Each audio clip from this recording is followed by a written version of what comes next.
Good morning, everybody. Hello and welcome. I hope y'all are doing well. Hope you're having fun. Um, yes, of course, like natural, the minute I get to do this, my cat starts to act crazy, act up. So I I got distracted. What's new? Um, yeah. Well, good morning, Diane. Good morning, good morning, good morning. Uh Oh my god, look at you. Hello, Dragon Dancer. Welcome. So, I think I did this right. I surely did. I have talking points. I'm like all professional. Not really. As professional as I can be for sure. Today, as I was shuffling, and like this is my normal, like my morning routine. I'll shuffle the cards and I'll be like, you know what? Today we're gonna do like a ramble, a little babbling about the tarot. Um, some people, and again, I guess I'm being a little kind of picky, but back in the day, I'm gonna age myself. Back in the day, there was this thing called, I don't even know if it still exists. It was called Meetup. Meetup, is it Meetup? Um, where you could go and you can find like groups that were meeting up, and so my friend and we found I found a tarot meetup, and we went, and it was just like the weirdest experience. It's very interesting, but they kept saying the tarot,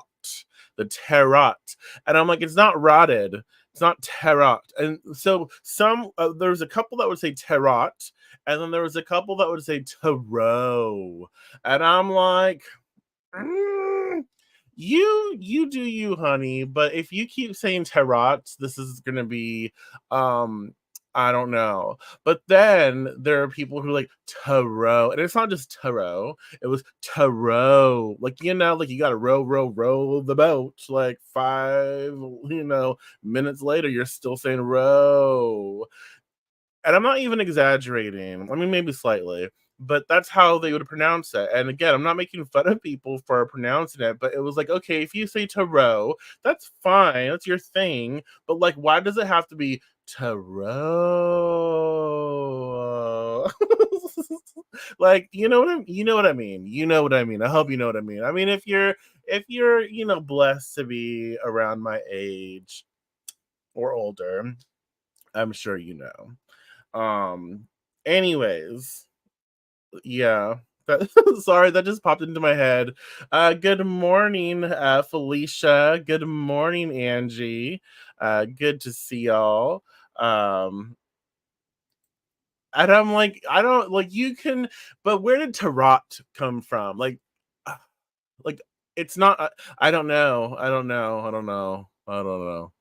Anywho, so yeah, I shuffle and I'm like, okay, we're gonna have a conversation today. Questions are gonna come up. We're gonna explore the tarot, the tarot.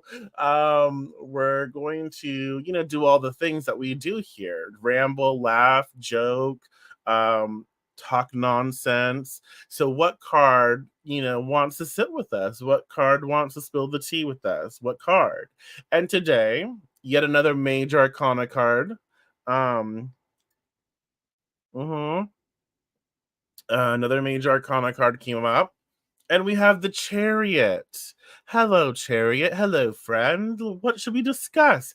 And again, Mage, again, share your thoughts. What do you feel when you see the Chariot? Like when you read the cards, or if you read the cards, explore them. What does a Chariot represent to you?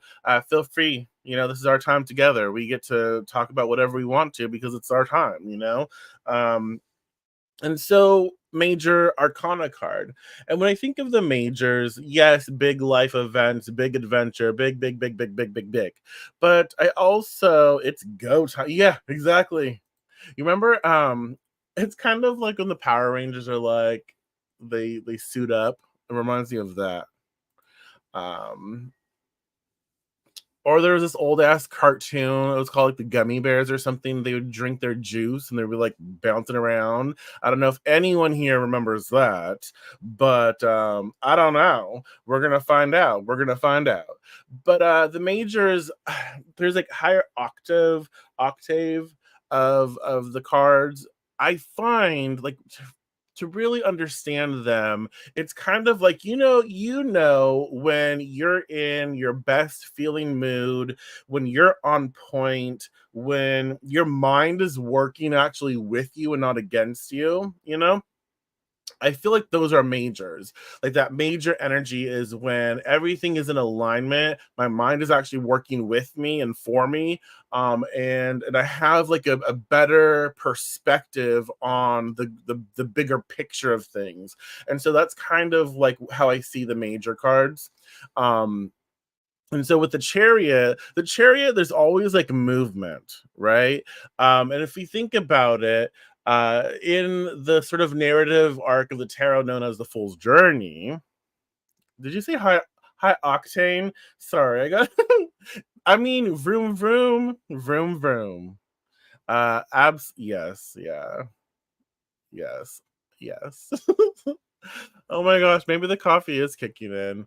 But in the Fool's Journey, the full processes, all the damn cards, right? So when we meet the chariot and the chariot emerges, it emerges as a sort of like powerful symbol of victory, control, movement, right? And this card, oh my gosh, this a card? What the hell? This card tends to appear when the fool reaches this sort of like why am I doing this to myself, pivotal moment. I'm trying to talk too fast apparently. um Shit. So this card, the chariot, appears when the fool reaches like this pivotal moment. Why? Oh my goodness. Demanding the use of sort of their willpower and determination to overcome challenges. So, like, the fool is moving along, experiencing the cards, and we get to the chariot. Um, we get to the chariot, and we recognize like, oh, there's a shift in there's a fork in the road, or there's a shift in how we process, and now we actually need to really focus our willpower in our willpower and our determination to actually overcome like a hurdle or an obstacle. And so typically, the chariot is encountered after the fool has gained like the initial insights and tools from the previous cards, right? Before the chariot. And so it represents that sort of moment when the analytical information, the theoretical knowledge must be applied with confidence and assertiveness. Does that make sense? And so the fool's like, "Boo, doo, doo, doo, doo, doo, doo, let's go, let's go, let's go." We're learning from the magician, we're learning from the high priestess, the empress, blah, blah, blah, blah, and we're picking up all this information. Our brain is getting bigger and it's overwhelmed, and eventually we come to a place in life where we have to put that into action. Yeah. And so the chariot is like, oh, and you can kind of see that in the card, where in the backdrop you have like a home, or you have like a city or whatever. You have a place. And the chariot is like, I have to actually free myself from this place. I have to move on. I have to go explore. I've gained everything I can here in this situation. And I have to commit to moving forward or onwards, right? We can kind of get that from this card. And so the chariot is like, I don't want to look back because there's nostalgia there. There's familiarity there. There's family there. Whatever it is, there's comfort there, which is Cancer. Hello. There's comfort there. There's nourishment there, which I love and I appreciate. But in order for me to grow, I have to move forward on my journey, which means taking a step and not looking back. Yeah. And so the chariot allows us to navigate life's battles with courage. And that's another thing that pops up with the chariot. It's like, okay, we're learning how to assert ourselves. We're learning how to make a decision, move forward, take everything we've learned and to use it to propel us to the next step, right? And so we're channeling that sort of courage and motivation to navigate our challenges and to navigate life's battles that pops up for each and every one of us. And it teaches us the importance of self-discipline and control in achieving our goals, urging us to maintain focus and direct our energies effectively to triumph over adversity, right? Well, hello, Zoe. Welcome, welcome, welcome. I feel like the chariot tells us that it's time to lock it in, and to get moving. Yeah, yeah, absolutely. Yeah, and you can see, like, just with the body positioning, that the chariot is focused on the present moment, and then with the sort of backing, the stuff blocking their back, so it kind of connects with, I can't look back, or I need to move on, and you can see some of the it's not fully blocked from our view, and so I feel like with that, it's like I'm not running away from something and I'm not mad at what was behind me. It's more like this cycle, this phase, this chapter needs to end because I have more to do. And so I'm going to move forward, right? It kind of reminds me of when someone moved, like, they're at home or in hometown, and then, like, what they've got from it, and they're going off to school, to education, to college, or they're going off to work in a different city, or whatever it is, they're going off elsewhere, right? It's like, that's like, oh, you know what, I don't mind being where I'm at. I'm not trying to run away from something. It's more of like, this, I've learned what I've learned here, and now I have to apply myself and move forward. Yeah. And we also have this understanding, the chariot, as a major arcana card, the chariot elevates the introspective and spiritual aspects of the number seven. So the seven is associated with the chariot. It is a major arcana card. So we have this sort of, again, what do we say? Dragon Dance, a higher octane or high octane, this higher perception, or faster vibrating energy of the seven in numerology. And so the chariot elevates the introspective and spiritual aspects of the number seven, emphasizing the journey into self awareness and the quest for inner truth. And we can see that just in the way the card is shown to us, right? Um, and so the number seven holds this deep spiritual significance, often associated with the quest, like the quest for truth, the quest for understanding, comprehension, and inner knowledge. And so, in the context of the chariot, the seven sort of elevates the journey from mere physical or external triumph to a deeper introspective battle. And so I feel that there's this layer of the seven where we're seeking truth. And yes, it is kind of like affirming ourselves outwardly in this world, in the mundane world, but it's more of like this, it's also this internal dialogue, internal battle, like, you know what, if I'm going to do this, if I'm going to make a name for myself, if I'm going to find truth about who what I want, I also have to sort of like unpack and deprogram and all of that stuff, right? Does that make sense? And so there is an introspective, internal sort of dialogue and battle and fight that we w- did you hear my cat? Oh my god. That we have to deal with. And so the chariot does amplify the attributes of the seven. And so it does ask us to reflect on personal values and beliefs. Again, who are we? What are we? What do we believe? What are our values, and why are they our values? Why are they our beliefs? Do they align with, like, what we want to create and moving forward? Are we are It's learning to distinguish what is us and what has been projected on us, what we carry with us, and what we continue and seek to carry with us, and what can actually be let go of, right? So it challenges us to align our actions with our higher selves, and to find a sort of balance between the external achievements and our internal growth. That's another sort of like influence impact from the chariot that offers us. And It it prompts a sort of a transformation where victories are not just celebrated but also understood at a extreme profound level. Fostering a true sense of accomplishment and self-awareness.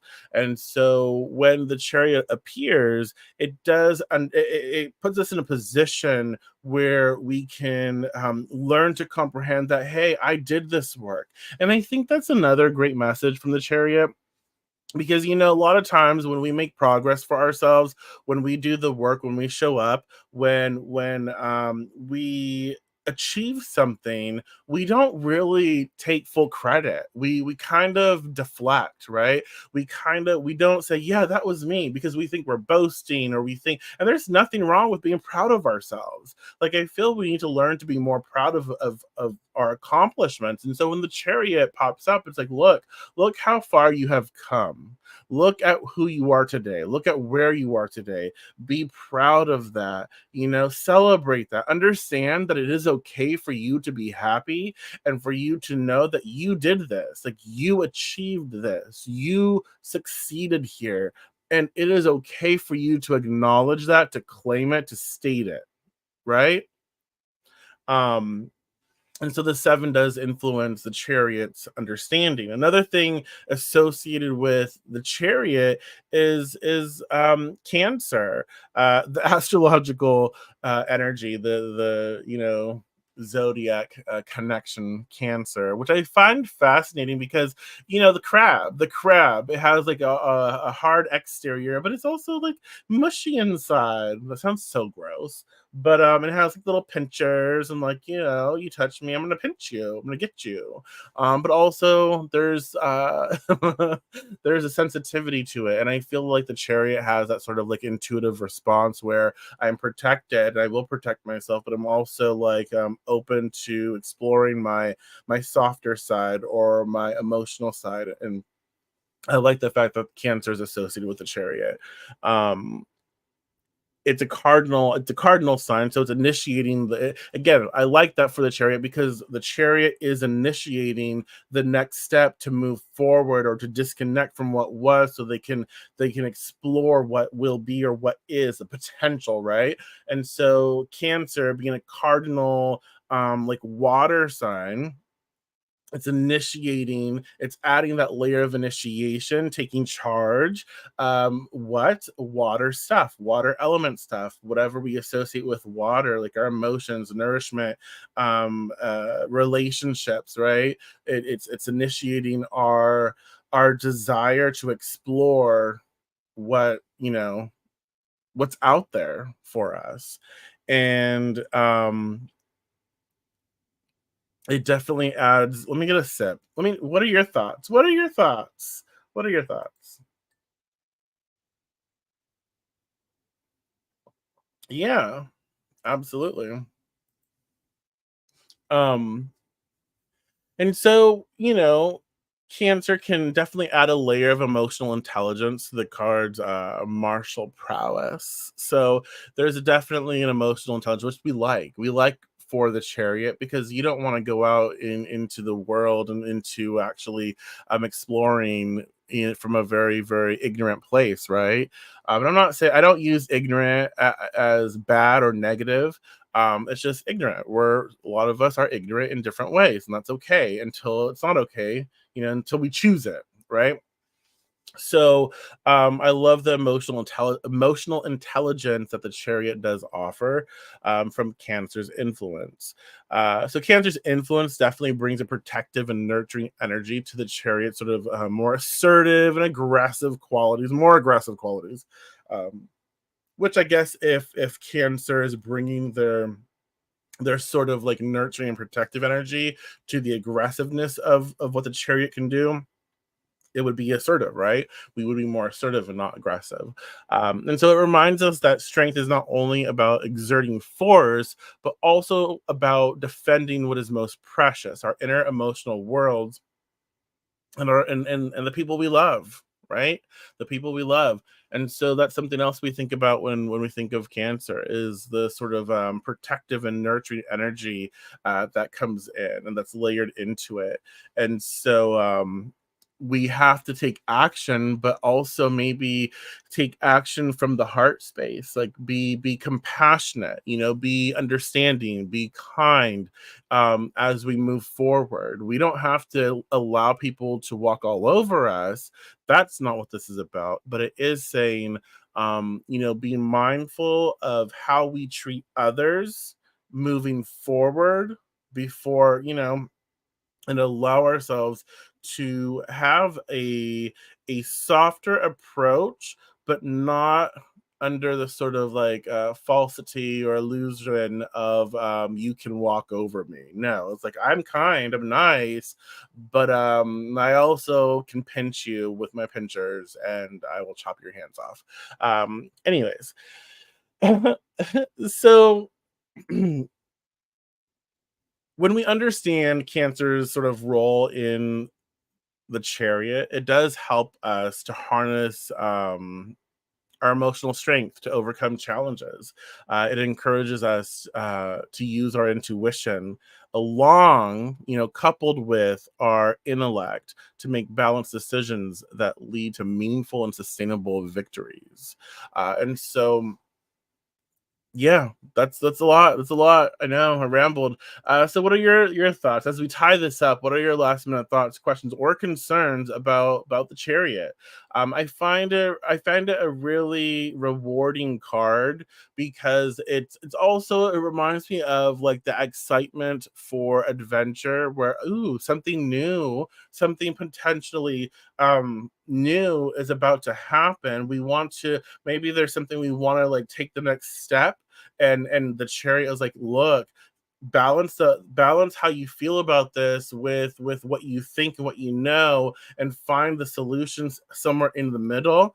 Know that this is saying, look, take it's time to move forward. It's time to let this aspect of life go so that you can proceed and explore something new. The Chariot is urging us to be assertive in how we go about taking charge, and knowing that there is a separation here, and it is important to choose, and it's important to celebrate our victories. It is important to celebrate our victories from a very a humble way, you know um and definitely to be more action oriented, to have that sort of willpower to take action, to do to you know uh oh, there is a term, it's not coming to me, I'm so sorry. But it is making that name for yourself by realizing you have to expand on your own, whatever that means.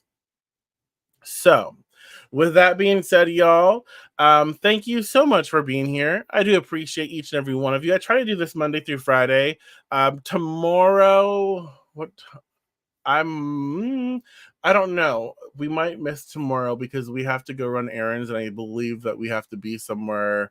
I'll be driving at this time. So we'll see. I might do it later in the afternoon if I can. But if not, tomorrow we might miss. And I'll be back on Monday. But I have several things. So I've created a new Oracle deck. And I'm calling it Moonbeams and Mondays. It's kind of based off of like the planetary influence of Monday. So it'd be associated with the moon. And so I've created 52 cards, and it's like vintage inspired, woodcut art inspired. And if you know the Oracle decks I create, you already know how it's going to be, like the words and all that stuff. So yeah, I I am considering doing a pre-order in the next week or so.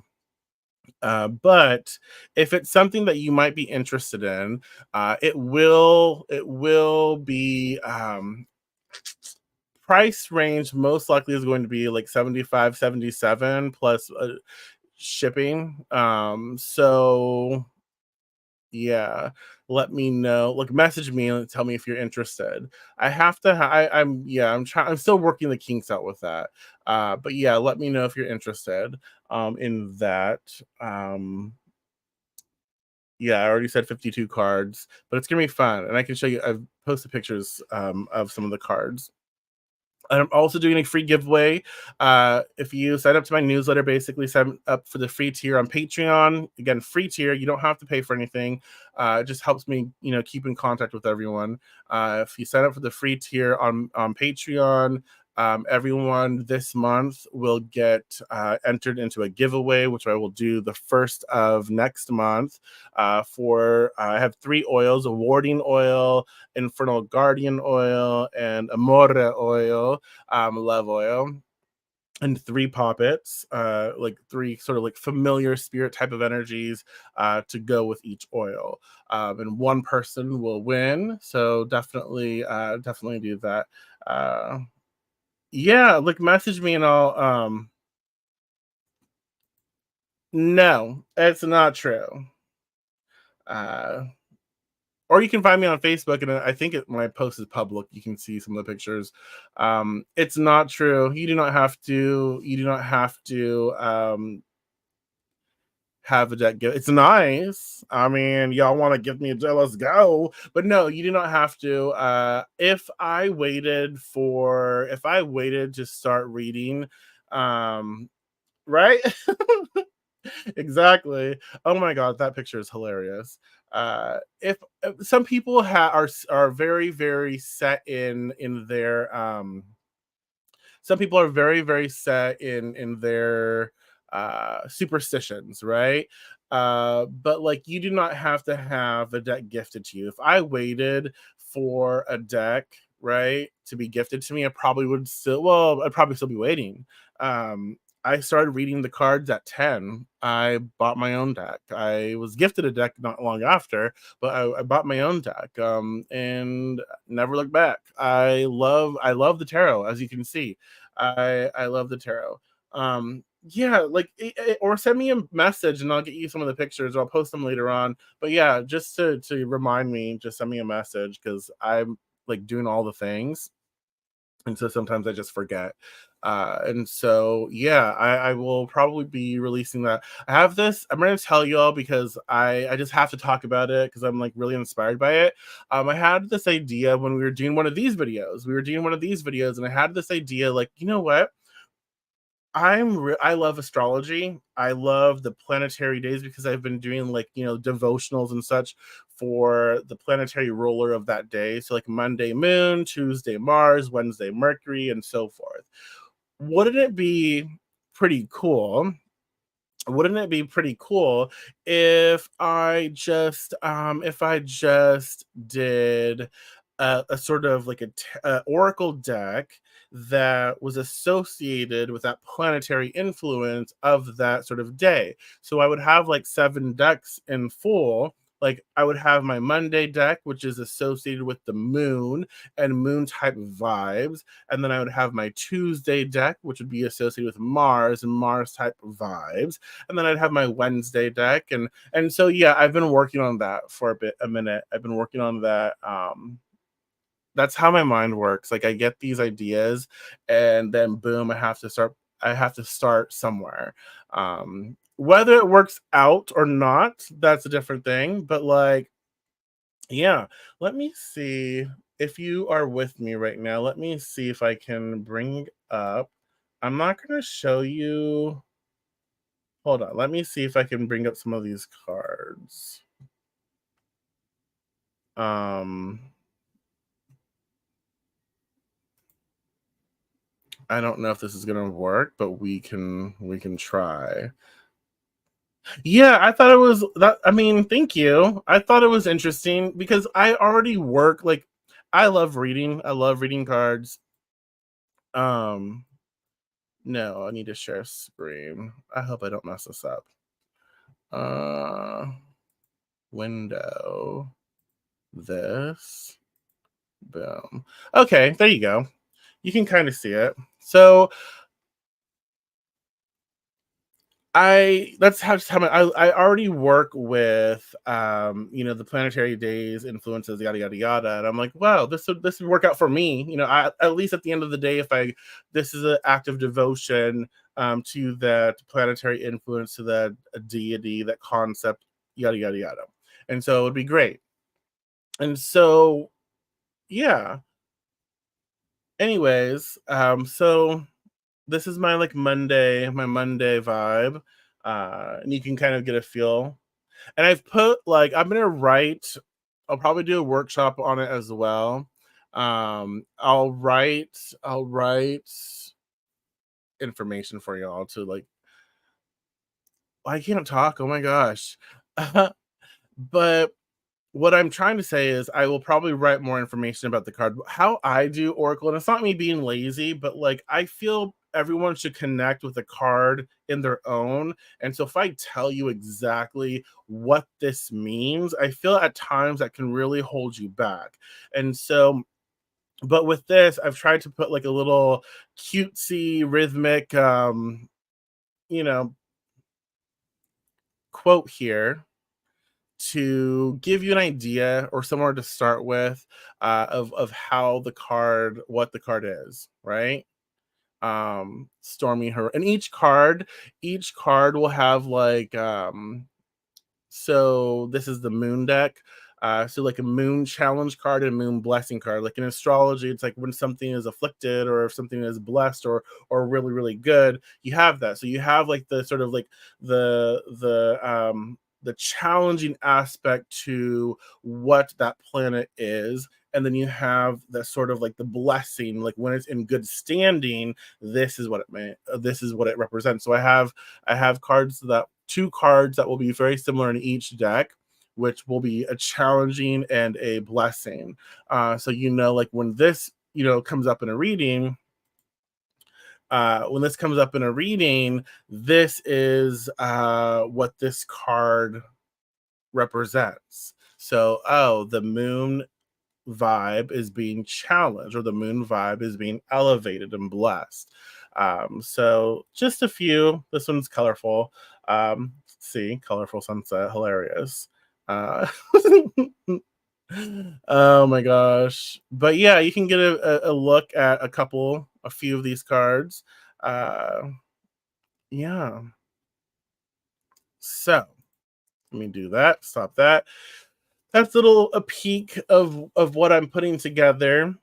Yeah.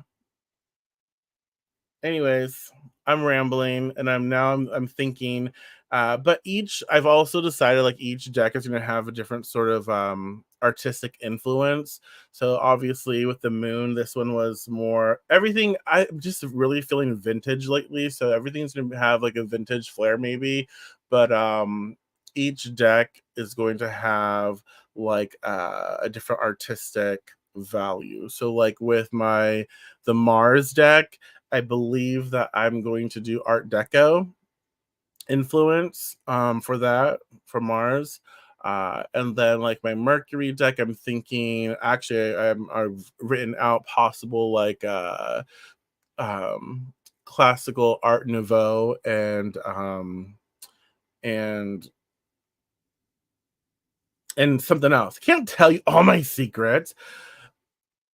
Me too. Actually, you wanna know what's funny? Is like I'm trying to raise funds to get to schooling, get to education. I really want to study all the way up to clinical herbalism. So that's a goal of mine, and that's one of the reasons I'm focusing on these projects is to help raise money so I can get to school, get to educating.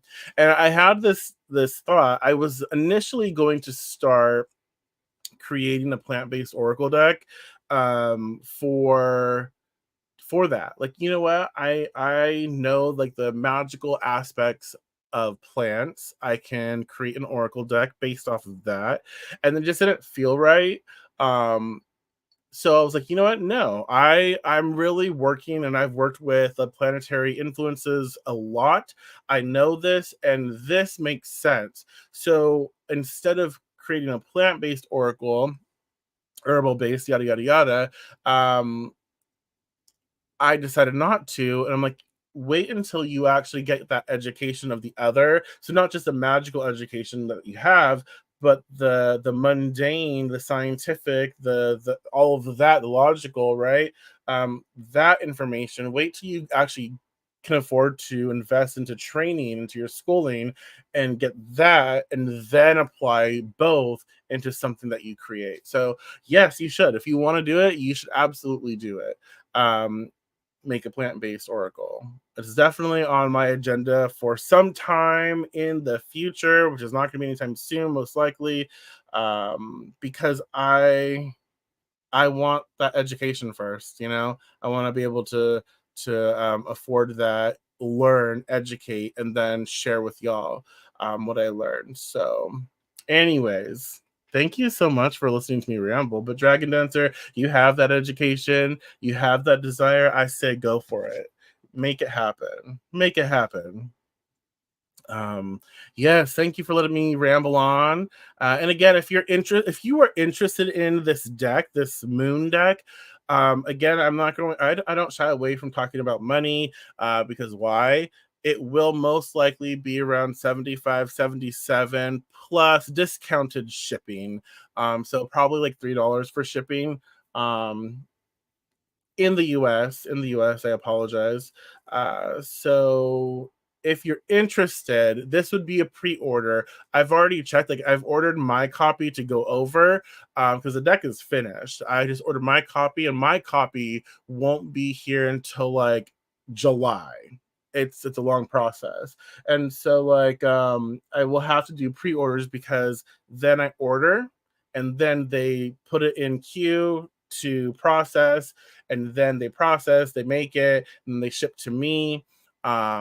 But yeah, it gives me enough time to go over the deck that I will receive, and make any alterations. I've done this before, so knowing like how to design, knowing where to place things, I'm mostly okay with. Sometimes something slips and you're like, oh, I have to alter this. But mostly I know that the deck is going to come in the way it is. So we're good on that. It's just a timing thing with uh production.